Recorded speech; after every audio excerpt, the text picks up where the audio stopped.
Assalamualaikum warahmatullahi wabarakatuh. Alhamdulillahirabbil alamin. Wa bihi nasta'inu ala umri dunya waddin. Wassalatu wassalamu ala asrafil anbiya'i wal mursalin sayyidina Muhammadin wa ala alihi washabbihi ajma'in, amma ba'd. Pemirsa Batu TV yang dimuliakan oleh Allah, manusia pada hakikatnya dia melalui beberapa alam dalam kehidupannya. Yang pertama ada alam ruh, yang kedua ada alam rahim, di mana kita tinggal di sana pada umumnya adalah 9 bulan 10 hari. Setelah itu kita dilahirkan di alam yang ketiga, yaitu alam dunia, alam yang sekarang kita jalani, yang kita berada di fase alam ketiga, yaitu alam dunia. Setelah alam dunia, kita akan menuju ke alam berikutnya, yaitu alam barzah, alam kubur, alam pemisah antara alam dunia dengan alam yang terakhir yang kekal abadi, yaitu alam akhirat. Pada saat ini kita berada di alam dunia, sebuah alam yang kita tidak akan pernah tahu berapa lama kita tinggal di alam dunia. Bisa saja nanti, besok, atau mungkin setelah ini. Jadi kita nggak akan pernah tahu berapa lama kita hidup di dunia ini. Ada sebuah kisah yang menarik dari seorang yang alim, allamah, seorang tabi'in, yaitu beliau Imam Hasan Al-Basri. Pada suatu ketika Imam Hasan Al-Basri mendatangi sebuah pemakaman di mana di situ banyak peziarah, banyak pentakziah yang ikut menguburkan mayat. Kemudian suatu kesempatan Imam Hasan Al-Basri bertanya kepada para pentakziah tadi, kira-kira jika mayat ini diberikan kesempatan hidup oleh Allah, kira-kira apa yang akan dilakukan oleh mayat ini? Kemudian para pentakziah menjawab, tentu saja jika mayat ini diberikan kesempatan hidup oleh Allah, maka dia akan memaksimalkan mungkin, semaksimal mungkin hidupnya untuk beribadah.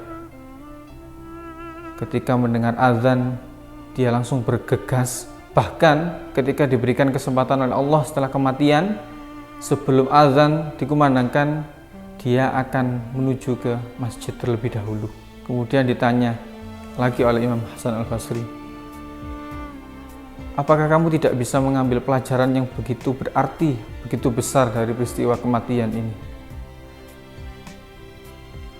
Mayat yang dikebumikan itu termasuk dia yang tidak bisa menambah amalnya lagi.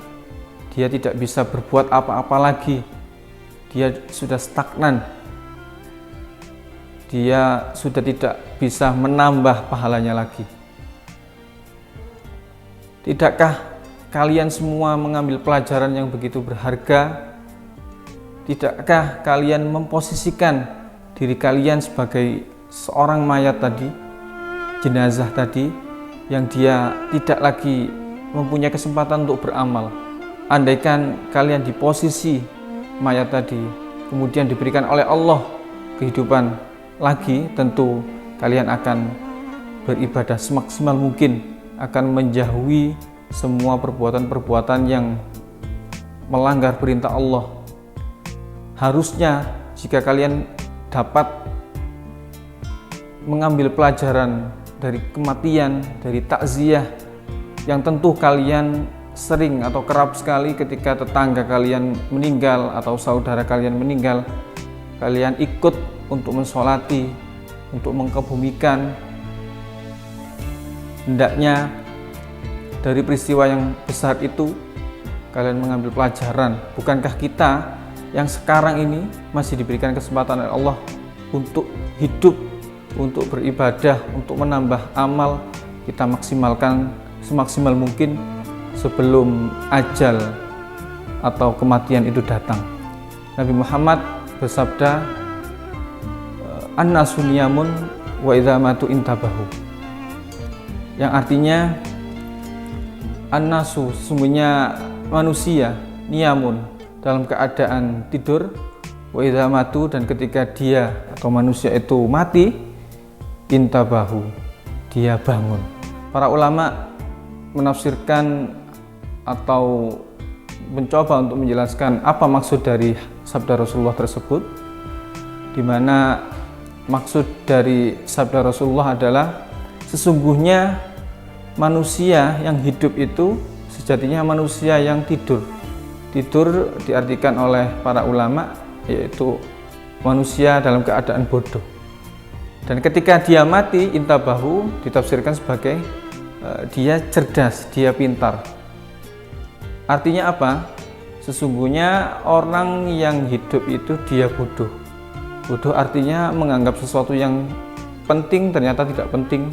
Dan ketika nanti setelah mati, dia akan tahu mana yang penting, mana yang tidak penting.